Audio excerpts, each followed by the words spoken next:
Bonjour Agathe. Bonjour Christine.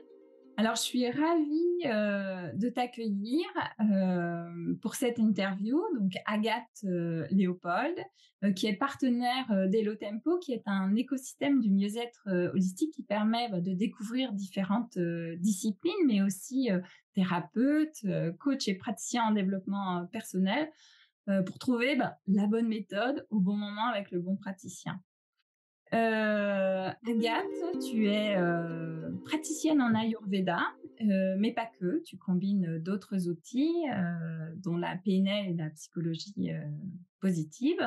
On peut te consulter à Paris dans le 16e, mais aussi en distanciel. Le mieux est sans doute que je te laisse la parole pour te présenter. Alors, Agathe, quelle est ton approche, ton parcours? Qui es-tu? Agathe Léopold. Vaste question. Alors, bonjour. Donc, moi, je suis praticienne en Ayurveda et en programmation neurolinguistique, donc PNL, et en psychologie positive. Donc voilà, donc l'appellation thérapeute holistique, en fait, elle revêt ces trois formations que j'ai. Alors en fait, moi, c'est une reconversion professionnelle. J'ai un background marketing et communication. Mhm. Il se trouve que je me suis expatriée en Angleterre il y a presque une quinzaine d'années. Je suis restée pendant 7 ans. Et à l'occasion de cette expatriation et à l'aube de la quarantaine, comme beaucoup de gens, je me suis posé beaucoup de questions. Et finalement, j'ai emprunté un autre chemin de vie, plus proche de mes aspirations, cohérent avec ce que j'étais, parce que je travaillais déjà sur tout ce qui était centré sur l'humain, le comportement du consommateur, pourquoi il fait tel choix ou tel choix. Donc en fait, la psychologie et la façon dont l'humain fonctionne m'a toujours intéressée, titillée. J'ai toujours été très curieuse de ça. Et donc je suis venue à cette discipline par 3 histoires différentes en fait. La psychologie positive par mes enfants, qui étaient à l'école anglaise. Et j'ai trouvé cette approche fantastique, révolutionnaire. J'ai trouvé que la façon dont on éduquait les enfants en Angleterre avec cette approche optimiste, positive, mais très cadrante, Mhm. permettait aux enfants vraiment de se révéler et de travailler en confiance. Ouais. Donc voilà, donc je me suis formée à cette approche-là. Et d'ailleurs, je m'étais associée, j'avais monté une entreprise autour de justement de cette question-là, la psychologie positive. Et voilà, mon entreprise s'appelait le Club des super pouvoirs. Donc c'était pour les enfants, pour qu'ils découvrent leurs super pouvoirs. Mhm. On a tous des super pouvoirs en nous, mais Ouais. et C'est c'est tout chouette de d'intérêt. pouvoir Ouais, les découvrir tôt. exactement, exactement. Avant d'emprunter vraiment sa vie Mhm. d'adulte, je trouve que c'est un chouette cadeau de savoir quels sont nos super pouvoirs dans la vie. Voilà, je continue mon petit bonhomme de chemin. Et puis, j'ai rencontré un médecin, en fait, spécialiste en médecine ayurvédique, donc médecine indienne et médecine chinoise, que j'avais consulté à l'époque pour des problèmes très classiques de digestion. Mhm. Et voilà, et je me suis passionnée pour cette discipline qu'est Ayurveda, qui est une médecine qui a 5000 ans d'existence, donc qui est pratiquée en Inde, encore toujours, il y a toujours des cliniques ayurvédiques, des universités ayurvédiques, et de plus en plus en Europe, c'est un nom qu'on commence à entendre, l'Ayurveda. Alors, par plusieurs biais, il y a souvent par les massages, Oui. mais c'est pas que ça, l'Ayurveda. Mhm. En fait, c'est vraiment une philosophie de vie, une hygiène de vie. C'est tout un système de vie. Donc voilà, donc il y a des textes très anciens auxquels on se rattache pour continuer à pratiquer aujourd'hui. Et voilà, donc peut-être je vous expliquerai un peu plus tard comment ça fonctionne, mais voilà c'est pourquoi je suis arrivée à l'Ayurveda et voilà, ça m'a permis de comprendre pourquoi je digérais telle ou telle chose ou pas telle ou telle chose, pourquoi telle approche dans ma vie ne me correspondait pas du tout depuis des années, et voilà ce qu'il fallait que je fasse pour aller mieux, et ainsi de suite. Donc je me suis formée donc à cette discipline, donc je suis certifiée, donc j'ai fait 2 ans d'études euh, sur cette discipline. Et puis la PNL est venue aussi me titiller parce que je suis curieuse de toutes ces thérapies alternatives et qui finalement, je trouve, sont très complémentaires de la médecine allopathique classique. Et je trouve que tout ça travaille très bien de concert. Et ce que permet l'un ne permet pas l'autre, et ainsi de suite. Et je trouve qu'il ne faut pas du tout opposer ces médecines qui, au contraire, voilà, vivent vraiment très bien ensemble. Euh, la PNL, c'est plus une approche de psychologie, en fait. Ça vient des années 70. C'est l'école de Palo Alto, c'est l'école de thérapie brève en Californie. Voilà, donc il y a des grands noms qui ont travaillé là-dessus, notamment, peut-être vous connaissez Milton Erickson, qui a travaillé sur l'hypnose. Donc voilà, ça fait partie de la même école que ça, l'école de Palo Alto. Et là, l'objectif, c'est vraiment euh, ça s'appelle la théorie du changement. Ils ont modélisé un certain nombre de pratiques qu'ils ont observées auprès de leurs patients, et de cette modélisation, il y a un certain nombre de protocoles et qui viennent accompagner le changement. Donc ça peut être la motivation, ça peut être l'addiction, la compulsion au sucre, à l'alcool, ça peut être la clarification de ses objectifs de vie, ça peut être voilà, donc il y a plein d'éléments. Ça peut être des gens qui ont des troubles anxieux, ça peut être les phobies. On traite beaucoup de phobies et de traumatismes avec des protocoles qui sont extrêmement efficaces. Mais ça peut être aussi la prise de parole en public, des choses qui sont la gestion des émotions dans des situations quotidiennes, d'entreprise ou même personnelles, qu'on utilise très facilement. Donc voilà, ça c'est la PNL, qui a un côté plus immédiat, plus pragmatique. Voilà, alors que l'Ayurveda, c'est plus une philosophie de vie. Vraiment, c'est on reprend le bon chemin de vie qui nous va bien, qui nous correspond bien. Et c'est des changements qu'on opère toujours. Je pense qu'après tout le monde a compris quel était notre mode de fonctionnement. Voilà, on comprend quel est le bon chemin pour rester équilibré et éloigné des maladies. Voilà, et c'est pourquoi je me suis intéressée à ces trois disciplines que je pratique aujourd'hui. Donc, on entend une approche effectivement holistique, c'est-à-dire globale.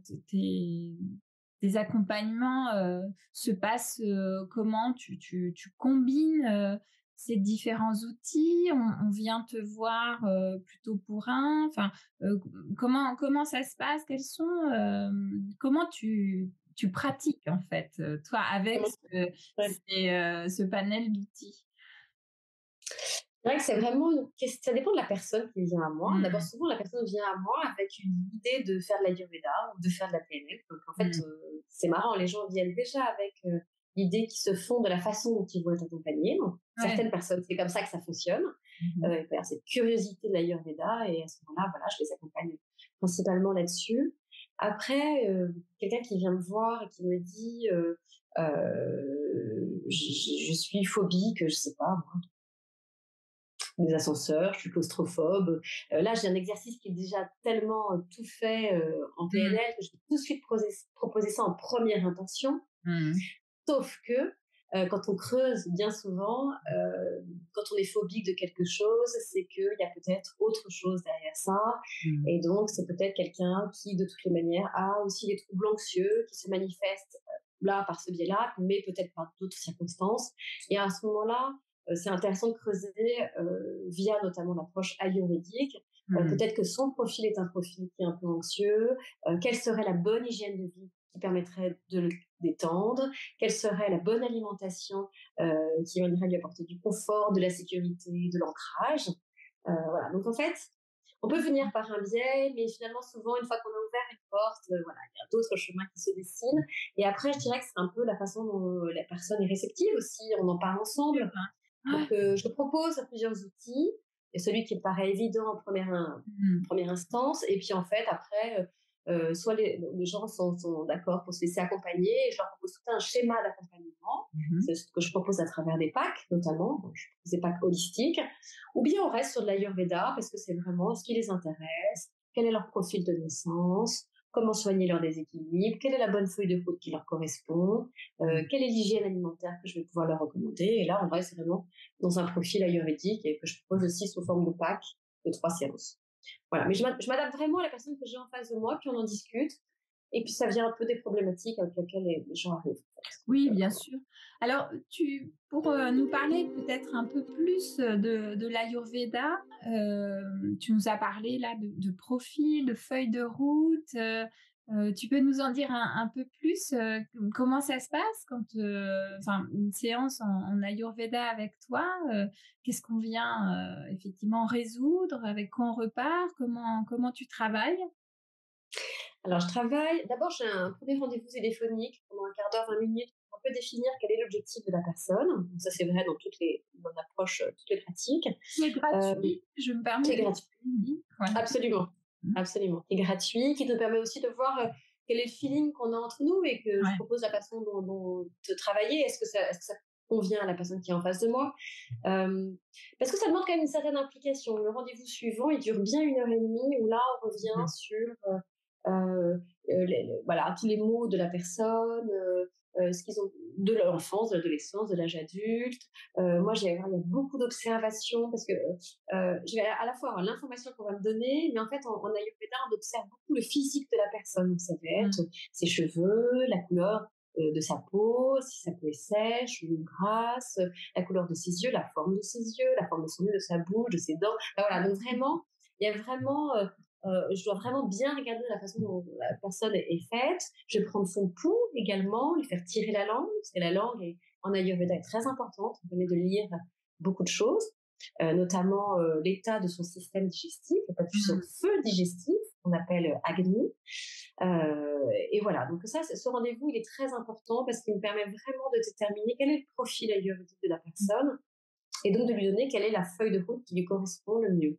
Parce que Mmh. qu'on soit un Vata, un Pitta ou un Kapha, on n'a pas du tout la même façon de vivre, même le nombre d'heures de sommeil, le type de nourriture qu'on va ingurgiter, le type de sport qu'on va faire, donc les aliments, épicés, pas épicés, plutôt végétarien, plutôt de protéines.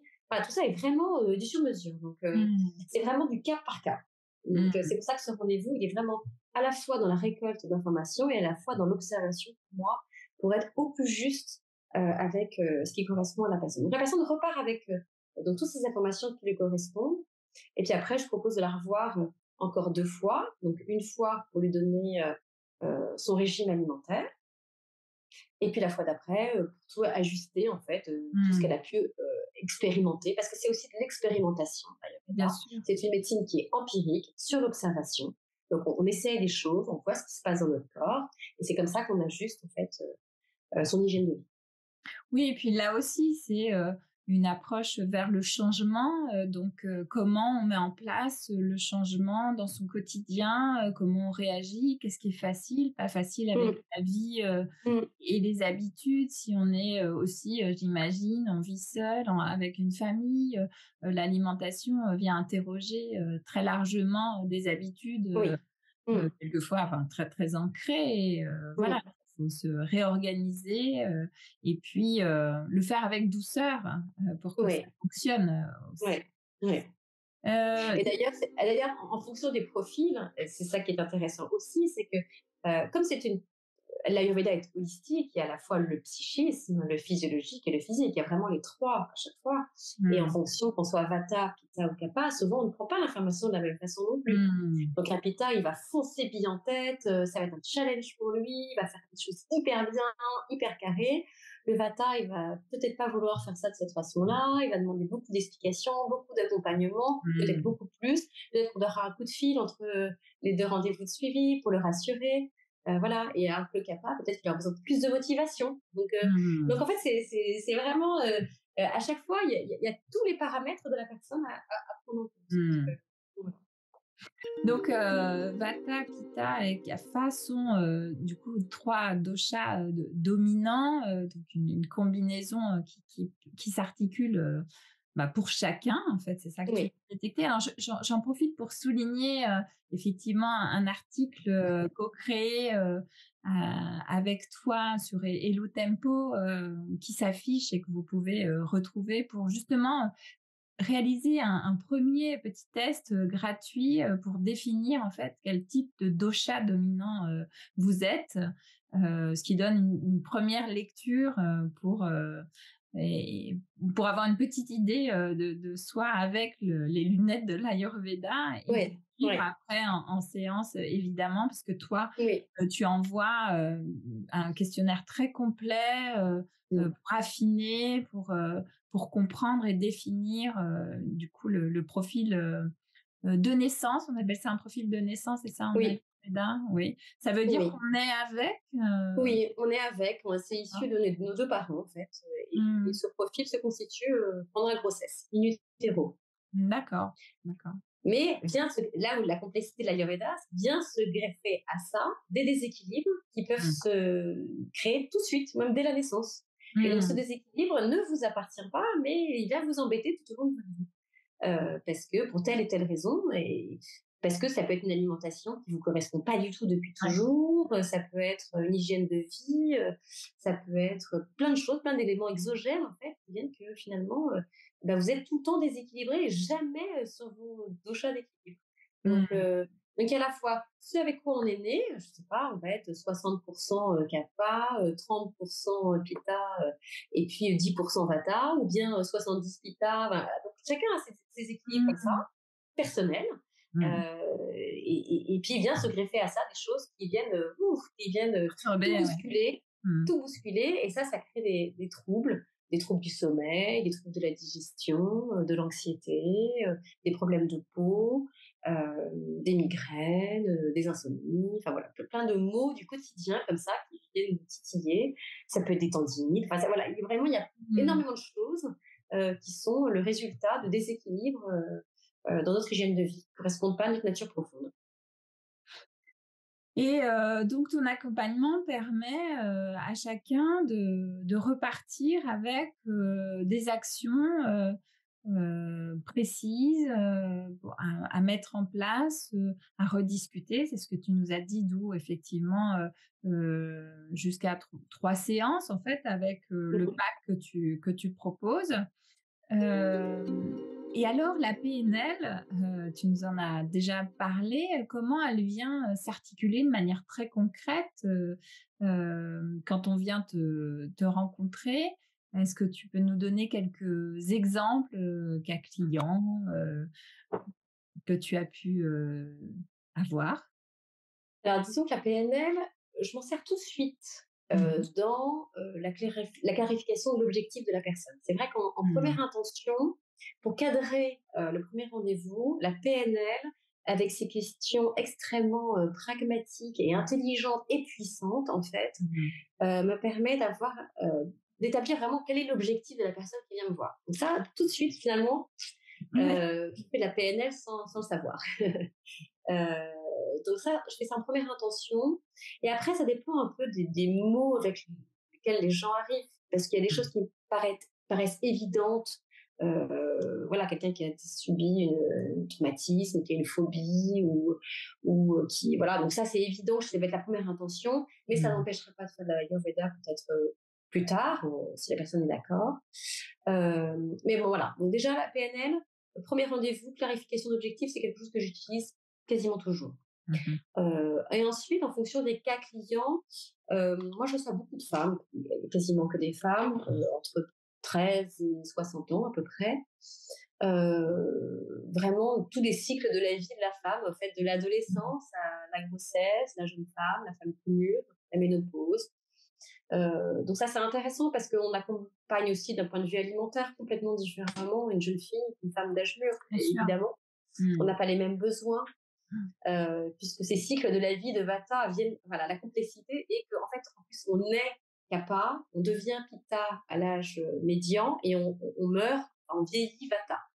Et donc, en Mmh. plus de ça, vient se greffer à ça les cycles de la vie qui fait que on terminera tous Vata. On se le souhaite en tout cas. Et voilà. Et donc en PNL, là-dessus, sur des cas que j'ai pu avoir, euh, j'ai eu, j'ai plusieurs femmes, parce que je pense que c'est vraiment une problématique qu'on retrouve beaucoup, toutes, Mmh. sur des équilibres, des déséquilibres en fait entre la vie professionnelle et la vie personnelle, Mmh. qui finalement allouaient pas la juste place à l'une ou à l'autre, Mmh. et qui pour ça avaient besoin de refaire le point de Ouais. façon très cadrée. Il y a 2 exercices qui marchent très bien. Donc un qui s'appelle le score en fait, en PNL, où en fait on est associé à son problème et après on se dissocie de ce problème pour juger la façon dont on Mmh. réagit. Et en fait ça paraît tout bête, c'est quelque chose qu'on utilise très souvent en PNL de s'associer, se dissocier. Mmh. Euh, Souvent, on a un meilleur jugement sur soi quand on n'est pas associé au problème. Euh, voilà. Et donc, cet exercice est extrêmement puissant et il permet aussi de voir quelles sont les ressources dont on a besoin pour finalement Mmh. atteindre son objectif. Et donc ça, moi, je mets ça aussi en lumière, c'est que on n'a pas toujours la ressource à sa disposition. Donc justement, mon rôle, c'est là, c'est d'accompagner pour fournir cette ressource ou au moins dire quelle est la ressource qu'on peut aller chercher quelque part pour atteindre son objectif. Donc ça, c'est un exercice que je fais très souvent Mmh. avec des femmes qui sont dans cette problématique équilibre de vie professionnelle et personnelle. Après, j'ai un exercice que je fais assez régulièrement, euh, puisque les gens viennent me voir en Ayurveda souvent sur la digestion, l'équilibre, mais aussi sur les compulsions au sucre, les compulsions alimentaires, les troubles alimentaires. Donc ça, il y a un exercice de PNL qui fonctionne extrêmement bien sur l'addiction, en fait, l'addiction au Mmh. sucre. Mmh. Donc en fait, on va remplacer, on fait très souvent ça en PNL, on va remplacer le sentiment que procure le fait de manger du sucre. Alors les gens vous disent, c'est comme un doudou, c'est comme un câlin, ça va apporter de la sécurité, du confort. Donc on va remplacer, on va essayer de trouver dans leur vie ce qui leur permet de ressentir exactement la même chose, mais Mmh. de façon beaucoup plus saine. Mmh. C'est ce qu'on appelle l'écologie intérieure. En fait, le respect de soi, c'est vraiment l'écologie intérieure. Donc, on va remplacer ce sentiment par quelque chose de plus sain pour sa vie. Donc ça, les compulsions, les addictions, assez souvent. Et après, il y a un exercice qui m'arrive de faire aussi, qui revient assez souvent, ça s'appelle la double dissociation. Donc ça, c'est pour les traumatismes. Donc, Mmh. les gens qui ont vécu un traumatisme ou une phobie, ça peut être aussi bête que j'ai peur des araignées, hein, Ouais, ou bien un accident de voiture. Voilà, donc c'est aussi ouais, grave que ça peut être moins grave. ouais. L'exercice se fait en double dissociation. Donc là, on se dissocie pas une fois, mais on se dissocie deux fois. Donc là, on s'éloigne tellement de son problème que Mmh. finalement, on ne le ressent plus. Mmh. Donc ça, c'est un exercice que je fais régulièrement parce qu'on a tous des petits troubles comme ça qui nous embêtent au Bien quotidien. sûr. Donc ça, c'est un exercice que je fais très régulièrement. Mmh. Voilà, le type d'exercice que je peux faire. Mais ça peut être aussi de la motivation au début d'année, hein, l'exercice sur la Mmh. motivation. Ça peut être... voilà, il y a plein d'exemples comme ça, mais disons que c'est ce que je fais majoritairement. Oui, et sur la gestion, enfin, on l'entend dans ce que tu dis, la gestion des émotions, du stress, effectivement, qui traverse, les problématiques que tu as pu, énoncer déjà. Et donc la PNL, on vient d'en parler, et la psychologie, positive, est-ce que tu peux nous en parler un petit peu plus? Même si, on a entendu que tu l'avais beaucoup travaillé avec, les adolescents, comment tu l'abordes aujourd'hui dans cette, combinaison, d'outils dans ton approche?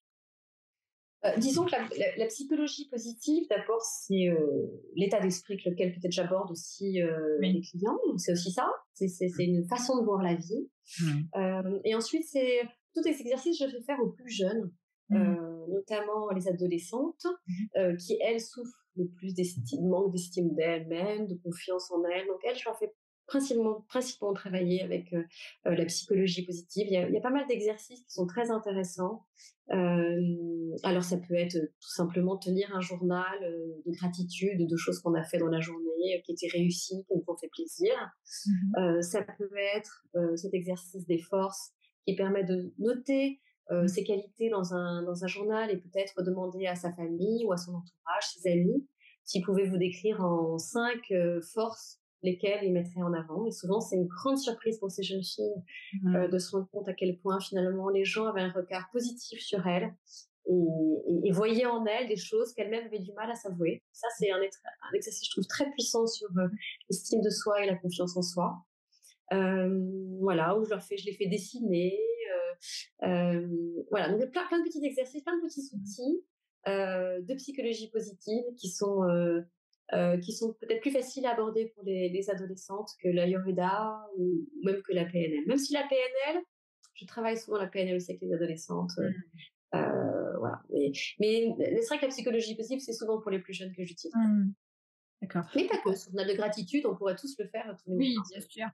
tout à On fait à notre portée. On entend en tout cas, des exercices, très pratiques, dont on peut se saisir, facilement, et qui, aussi enclenchent, du coup des transformations, enfin rapidement, c'est comme ça que tu combines en fait, ces 3 outils avec, l'Ayurveda comme une trame de fond, avec, aussi de la prévention puisqu'on est, sur une médecine, Ouais, oui, préventive et puis des actions, plus appliquées, on va dire, sur une problématique pour la résoudre, plus rapidement avec du coup des outils ressources, pour autonomiser, j'imagine, chacun. oui, complètement, Heu, complètement. C'est Ça veut complètement le but de mon approche. Tu as raison de le souligner. Moi, je donne, c'est pour ça que je donne beaucoup de contenu, en fait. Je travaille beaucoup entre mmh, chacun des rendez-vous parce que finalement, la personne repart avec beaucoup de contenu. Je lui donne vraiment une fiche de route d'hygiène alimentaire, une fiche de route alimentaire, une hygiène de vie qui lui correspond, son profil ayurvédique quand il le demande, et après des exercices extrêmement pragmatiques à réaliser chez eux. Moi, le but, c'est que la personne, euh, on a tous en soi les outils, donc voilà, mais seulement il faut juste savoir lesquels et comment ils fonctionnent. mmh, Moi, l'idée, c'est que la personne puisse repartir vraiment et soit autonome dans mmh, son processus de vie. Moi, je suis pas là pour les voir 10 fois. En fait, c'est pas une thérapie du tout. mmh, C'est pour ça que c'est même plus bref que les thérapies brèves. L'idée, c'est de se voir une, deux, trois fois, et qu'après la personne soit complètement autonome pour voilà. Et en fait, l'objectif, c'est de se connaître et de comprendre ses réactions, pourquoi on a ces réactions, et savoir comment s'auto-guérir entre guillemets, si tant est le mot guérir. Mais euh, mais voilà. Et je pense que, enfin, moi j'ai suivi ces formations parce que je pense qu'elles me ressemblent. mmh. Donc l'Ayurveda, c'est vraiment une hygiène de vie, une philosophie de vie, emprunter la route qui vous correspond pour être en état d'équilibre. Et après, moi je suis assez impatiente, j'aime bien les outils qui fonctionnent assez vite, Mmh. parce que quand on vient avec une souffrance, on n'a pas envie que ça dure 6 mois. Il y a aussi ça. Bien sûr. Donc là, c'est pour tout de suite alléger Mmh. le mal pour lequel la personne arrive. Et ça, je trouve ça, ça donne la confiance, justement, de se dire qu'on peut vite revenir sur ses pattes. Et voilà, ça, je trouve Mmh. ça très important. Donc vraiment, je combine les deux. Voilà, sur le plus long terme, la toile de fond, l'Ayurveda, et puis des outils plus rapides, plus pragmatiques, plus immédiats pour des mots. Voilà. Alors, tu nous as parlé effectivement des typologies, de clients. On a entendu, effectivement qu'il y avait des adultes, des femmes, des adolescents, une grande proportion, de femmes, hein, donc de 13 à 60 ans avec, toutes les étapes de la vie, qui peuvent bousculer et quand elles sont accompagnées, ben, être mieux vécues. Les hommes ne sont pas exclus, je le souligne, Absolument. pourrait être, Mm. peut-être, intéressant de souligner justement, parce que les hommes aussi vivent des étapes, Oui, heu oui, absolument. et Non, mais je dirais que voilà, c'est parce que les femmes sont peut-être plus dans l'introspection, vont plus chercher des solutions.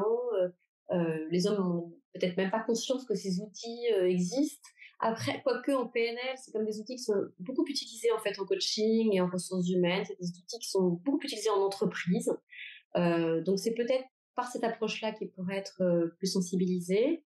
Mais en Ayurveda, il y a beaucoup d'hommes aussi, hein, donc voilà. alors ça m'amène à une question effectivement, c'est, sur les femmes qui te consultent, peuvent être effectivement, mères de famille et avoir, quand on change l'alimentation, sa propre alimentation, bien la famille, en bénéficie aussi. Alors du coup, comme c'est pas forcément les mêmes profils et cetera, on peut être amené, j'imagine, le papa, compagnon, mari, à consulter en fait en ricochet.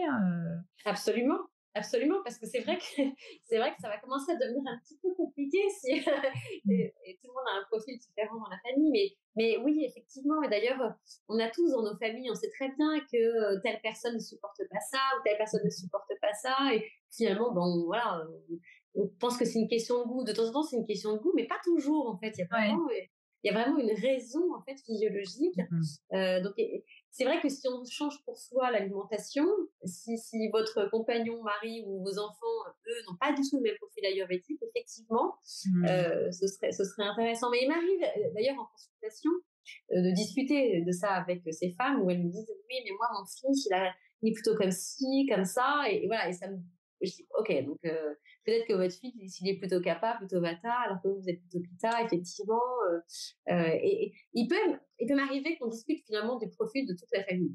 Bien sûr, Donc, bien sûr. donc voilà. Donc, mais oui, ça pourrait donner lieu à Une consultation familiale, c'est familial. quelque chose de complètement envisageable, hein. Absolument, Mmh. absolument. Et pour moi, d'établir en fait un espèce de menu sur la semaine qui pourrait correspondre à tous les profils en fait. Mmh. Et ouais. Alors pour pas faire d'impair de temps en temps, c'est un petit truc de praticien en Ayurveda, c'est qu'on de temps en temps on donne des aliments qui conviennent à tout le monde. Voilà, on appelle Ouais, ça les aliments tridoshiques. Comme ça, il n'y a pas de problème, ça convient à tout le monde. Et donc super. on pourrait très bien donner une petite liste d'aliments tridoshiques qui de toutes les manières conviennent à Mmh. tout le monde. Et voilà. Ah super. Alors concrètement, comment ça se passe? On en a un petit peu, parlé. Il y a effectivement ce premier rendez-vous, gratuit, qui permet de faire le point sur, pourquoi on vient te voir. Est-ce que, tu peux aider, sur cette problématique? De poser aussi toutes les questions possibles, en fait, de se de se choisir entre, Oui. Mm. thérapeute et client. Une vingtaine de minutes, ça se passe par téléphone, c'est gratuit. Oui. S'ensuit effectivement, bah, une première séance, d'1 heure et demie où voilà, il y a beaucoup d'écoute, d'échanges. En amont, tu envoies, quand même, je crois, quelque chose pour, Ouais. si Oui. le profil ayurvédique, c'est ça, hein? Il y a un questionnaire En à fait, j'envoie un faire. questionnaire, oui. Mmh. Ouais, j'envoie un questionnaire pour déjà avoir des informations, ce qui me permet de déjà travailler sur le profil de la personne, que Mmh. j'affine après pendant le rendez-vous, mais ça me permet d'avoir déjà une base et Mmh. déjà, moi, d'avoir du contenu, que la personne reparte, en fait, après le premier rendez-vous avec déjà quelque chose qui lui correspond. Mmh. Donc, ça, c'est l'idée, c'est que les choses aillent quand même assez vite et que les Mmh. gens voilà, repartent avec quelque chose de concret, qui mettent en compte tout de suite dans leur quotidien dès le lendemain du rendez-vous. Mmh. Donc, il y a effectivement ce coup de fil, ce rendez-vous téléphonique qui dure une vingtaine de minutes, où on se choisit absolument. Et puis moi, j'explique quelle est mon approche et ce que je vais utiliser. Et Mmh. puis ensuite, ce questionnaire qui est envoyé par mail. Et puis ensuite, ce premier rendez-vous qui dure à peu près 1 heure et demie. Mmh. Donc, en présentiel, ou en distanciel, je sais que tu peux combiner les 2, ce qui est intéressant, Oui, pour, alléger les agendas et raccourcir les délais aussi, j'imagine. Donc, oui, pour être, efficace plus rapidement, dans la problématique, pour la résoudre en tout cas et amener, des éléments de réponse et des outils, comme mm, tu mm. nous l'as dit pour, s'autonomiser, plus rapidement. Donc tu proposes, soit en séance, individuelle, soit en pack. Tu nous en as un petit peu parlé déjà. Est-ce que tu peux préciser, un petit peu plus, ce que tu proposes? Oui. Alors, soit je propose un pack qui est totalement ayurvédique, où ça va être établir le profil de naissance de la personne, donc Mmh. voilà, ce profil ayurvédique, le régime alimentaire qui lui convient, voilà. Ensuite, on va travailler sur une problématique traitée par l'Ayurveda, donc ça peut Mmh. être le sommeil, l'alimentation, enfin, toutes les questions qui peuvent survenir. Donc là, on va travailler sur ce problème-là en particulier. Et puis ensuite, on va travailler sur un autre aspect de l'Ayurveda pour lequel la personne est intéressée aussi d'approfondir. Donc là, voilà, on fera 3 séances uniquement sur l'Ayurveda. C'est le pack ayurvédique qui, donc économiquement, est plus intéressant qu'un rendez-vous qu'un autre. Ça, c'est ce que je propose. Et après, un deuxième pack qui s'appelle le pack holistique, où finalement, quelle que soit la problématique de la personne, il pourra bénéficier des 3 sortes d'outils que j'ai à ma disposition, donc l'Ayurveda, la PNL et la psychologie positive. Après, ça peut être 2 exercices de PNL, voilà, Oui, bien après, c'est sûr, ça vraiment dépend de et ça la. permet d'avoir une vision de toute la palette dont je dispose pour accompagner la personne. Oui, et puis d'avoir des leviers en fonction de chacun, sur ce qui, résonne, et plus facile d'accès aussi. Oui, Voilà, que oui. tu sens toi, j'imagine, à chaque, Mmh. rendez-vous, qui va plus convenir, à telle ou telle, personne. Oui, tout à fait.